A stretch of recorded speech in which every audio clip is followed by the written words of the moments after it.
Hey, this is Macro Atlas. Today we're going to be discussing whether Bitcoin has found its low or not. We're going to look at this in a statistical view. We're going to be using mover averages. We're going to be using previous bear market cycle statistics. And also we're going to be looking at the current phase we're in and determine where we are structurally in what phase of the bear market and whether it is the bear market or not, and what things would break us from the theory that we're in a bear market and maybe be more in line with the bull market, right? So yeah, before we start, a little about me. I'm Mo. I'm a crypto and macro markets speculator. I've been a speculator for the past 5 years, and I was able to turn a humble small portfolio into 6 figures this cycle. So throughout my experience, I was able to find my edge in the market. And I believe finding your edge, which is different for each person, is the key to actually unlocking profits in the markets. And I help through my methodology and my views.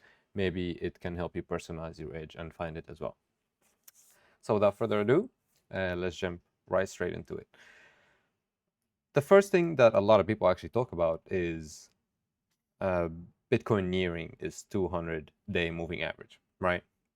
And although that's an important level, there are also other important moving averages that should be looked at, right, and studied along that moving average to get a holistic view of on the market. Yeah, so we will start with the simpler one, the 200 moving average, as it's widely discussed, right? Right now we neared it, and we had not really touched it, but it's definitely like it doesn't need touch, right? It's fair enough to say that we had reached a 200 moving average. Now, in previous bear market cycles, so if you go to just the one in 2021, you would see that during that phase, after the first leg down move for Bitcoin, we had a consolidation period, and at the end of that period, we did indeed touch the 200-day moving average before the second leg down move. Now, that timing is pretty important, okay? I want you to try and remember that phase right here, because it's going to come up later in the video based on different analysis, and we're going to see why everything starts to align. So these three theories are separate that we're going to be discussing, but they all kind of interconnect to form the full picture of the puzzle, which is what is profitable investing and speculating, right? Not one theory. There should be multiple things aligning together to actually have higher conviction on our view directionally and timing-wise, right? So being a profitable speculator is not only about direction. People can be right about the direction and still get wiped out through death by 1,000 cuts. And one important note on trading, right? And this is a little bit off topic from that, is risk management. Okay, so if you are right about the direction but wrong multiple times here, right? You get stop loss maybe there, you enter a trade here, you get stop loss there, enter a trade here, you get stop loss there. But if you really bet a lot, then your account might be down 60 to 80%, and at the end, you were right, but you entered the wrong time multiple times. And now the timing, I find finding the timing more difficult than the direction. So a lot of people can be right about the direction, but they can scream out loud for so long until people stop hearing them because they were wrong about the time. But then at the end, they're proven right. Okay? So understand that timing is very difficult to obtain correctly. But when you do it correctly, make sure it counts, means you upsize. And when you first enter, make sure it's low enough size to like test the theory, test the idea. And I usually set my stop loss to around like 1 to 3%, probably less than 1% of my portfolio value. Okay, 3% is if I'm very, very, very high conviction, like extremely studied that theory in depth. Okay, so back to the video. I hope I always give like tips like that on trading, because your trading style is what makes you a profitable trader, not only your directional views, right? In that cycle, we did hit that 200-day moving average, and that zone and that timing is very, very important, as it's going to come up in the video. If we go one cycle before as well, you can see that the 200-day moving average was also an integral part of the bear market. We broke from it, this was a wick, so we did break, but we reclaimed it very quickly. But also notice when we break from it, we stay below it during the whole bear market phase, and we only break above it after reaching the low of the bear market. So after the first leg down, we went up. We actually tested the 200-day moving average, and then we went down and we retested it multiple times before actually forming the second leg down of the bear market, at which usually the bear market finds the bottom. Now that one happened around May, okay? And right now we are in May. So the timing here is in line with the 2018 bear market. Here, I believe it was in April, beginning of April, end of March. So it was a little bit early, but the timing is nevertheless within the normal range, right? April, May is just a month apart. So timing-wise, in the bear market, we did hit it at approximately the same time as previous bear markets.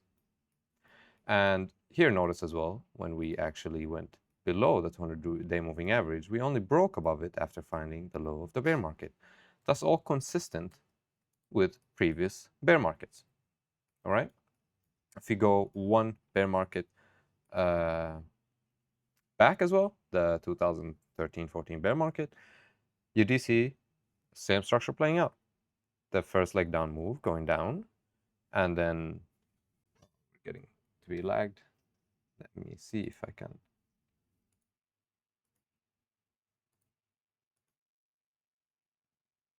Yep, that should be about good.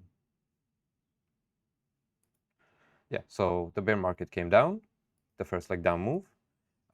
We went up, and when we went up, we actually retested that 200-day moving average. We broke above it a little bit, but we actually went down again. And we had only broken above the 200-day moving average after finding the bottom of the bear market, and we transitioned to the next bull market. Now here you can see we did go above and below, as there has been seen here, above and below, but that was the 2014 bear market, and volatility was definitely much higher than now, right?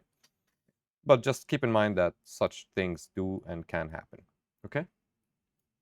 It does happen, but the idea remains the same, right? The general idea. So to assume that we would break, and not only just break a little bit, right, for a while, but have a sustained break above the 200-day moving average, would say that they found the low of the bear market, and the bull market may be intact, the next run up.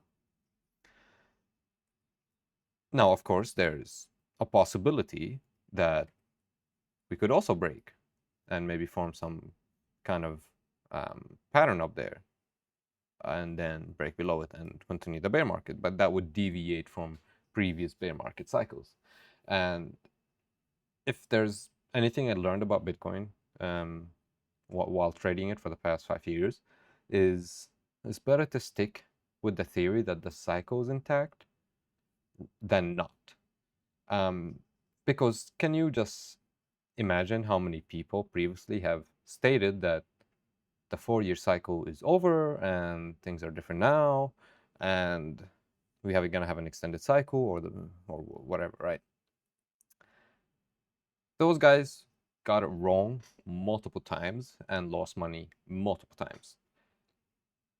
But those who stuck with the 4-year cycle had made fortunes, life-changing money, right? So statistically, if it's not broken, don't fix it in that scenario, right? And as Peter Thiel says, the trend is your friend till the end when it bend. So keep following the trend. That's what many famous investors actually talk about. Keep following the trend till it's broken, and then maybe you can decide if there's a shift in markets or a different regime, and that trend is not as reliable anymore. But right now, those who always followed the 4-year cycle had been making money, and those who kept saying it will not, the 4-year cycle is broken, kept losing money, right? So those who keep following the cycle will get it right all the time.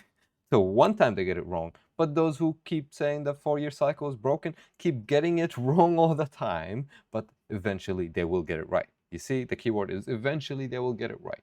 But here, as a market speculator, I'm speculating on probabilities. So I would want to say that the bottom is not in, right? And that's, of course, the bottom could be in any time, right? No, nobody knows for sure what's going to happen. But it could be not in, but that has a much lower chance than it being in now. You see? So if we go in a bull market, because I risk manage a lot, I'm probably not going to lose a lot of money, hopefully.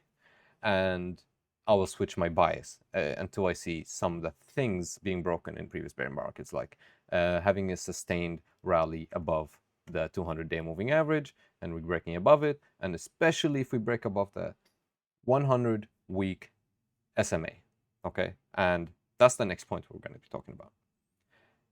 When do we say that the bear market is over and the low is in?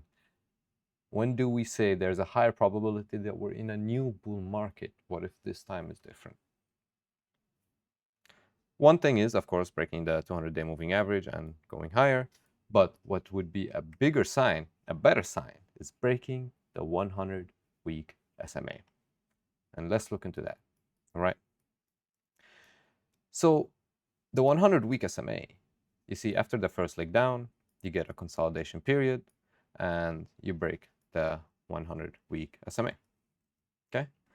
And you only break above it after a sustained rally and a new beginning of a bull market and a new regime. I think after that phase, here everybody knew, if you were in that cycle, everybody felt that, oh, it is the bull market.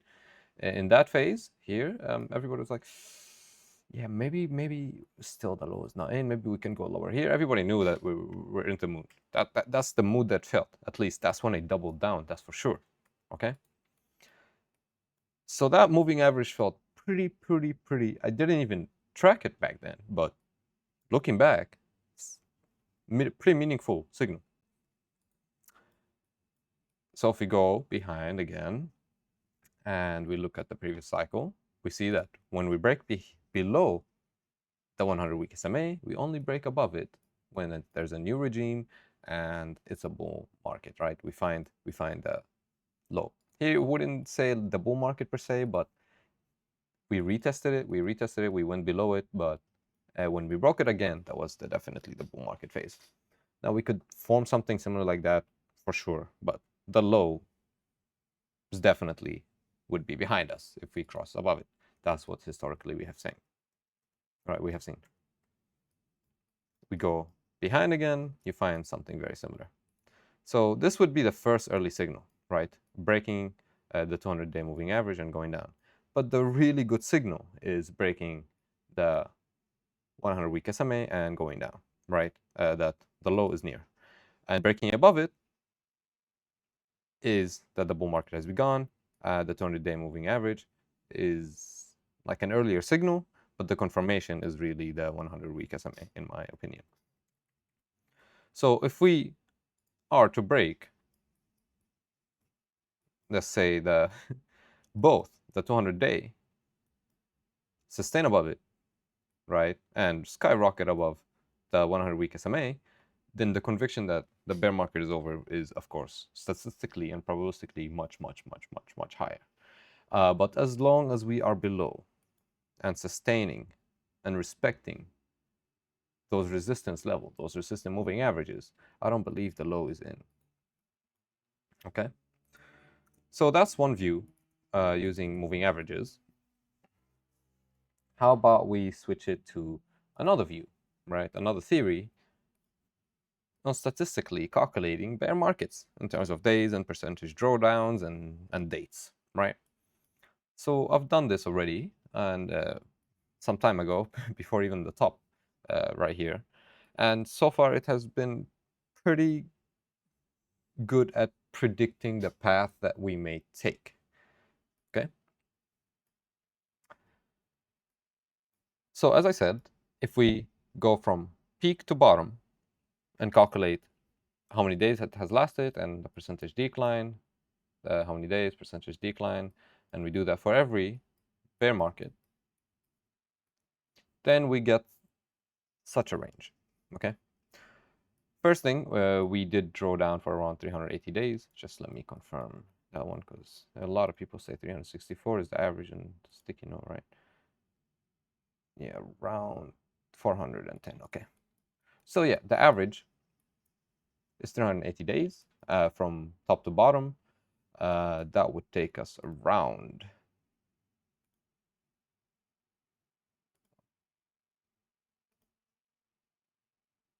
380 days. That would take us around October. Okay, which is when most bottoms are found, right? October, November. Here, this was December, and this was, of course, January. So November, December, and January, and you can see it was 1 month, right? That's 1 month earlier, this January, then December, then November, and then it would be just, of course, it could be on October, right? That's one way. Another way is people say, well, the median is 364, 65 days. Okay, so that was a repeated number, so you could find the bottom around October again, right? 363, 64 days would put us right here, and if you take the 380 days, then you also get October, right? There's just a little difference, 20-day difference between them, but that's where in terms of length you would find it. In terms of dates, the bottom, we had bottomed between 11 November, which is the previous cycle, I believe. Yeah, that was 11 November, around there.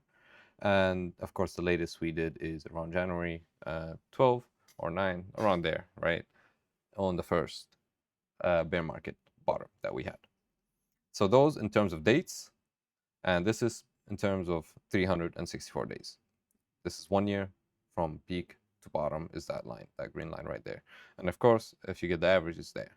So anywhere between here and here would be considered a valuable candidate for a bottom based on a general idea of combined statistics of previous bear market bottoms.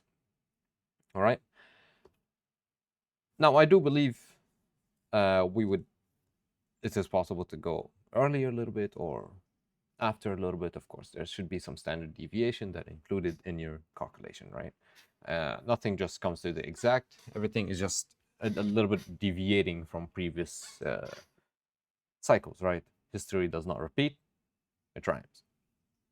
Now, if we take it in terms of drawdown from top to bottom, the most recent one and the lowest decline was minus 77.7%, which is right there. The previous one was 84, and the previous one was 87. So there's a declining pattern that we can see on the severity of the decline from bear market to bear market. That's one thing we can notice. But also, if you take the average, it's around 83%. 83% would put you around, and I don't think it's going to be the average. I think it's going to be lower. All right, I'm not saying that's what's going to happen. 83% would put you around 20,000 per Bitcoin, right? I do not see that coming. I do not see that coming in any way. But if it comes, I will take it and I'll open my arms and I'll take it gladly. I would love a 20,000 per Bitcoin. Can you imagine how many Bitcoins you would rack up at that level? Instead of 100,000, you get like a 20,000. That's 5 Bitcoins instead of 1 Bitcoin. That's 100,000. That's a very nice deal, right? That's a very good discount.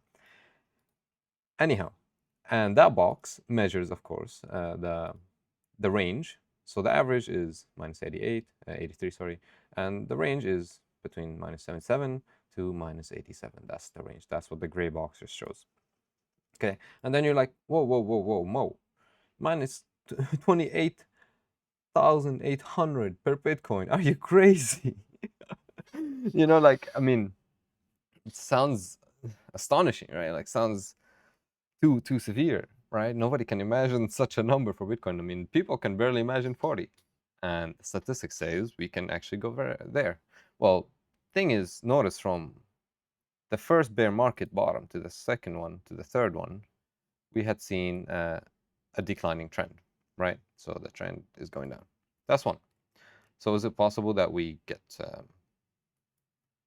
a bottom that is higher than previous statistics? Well, that's what the trend shows, right? So I believe that it will be not 77%, unless we get some big, severe black swan or some severe economic downtrend, problems that could be on the table.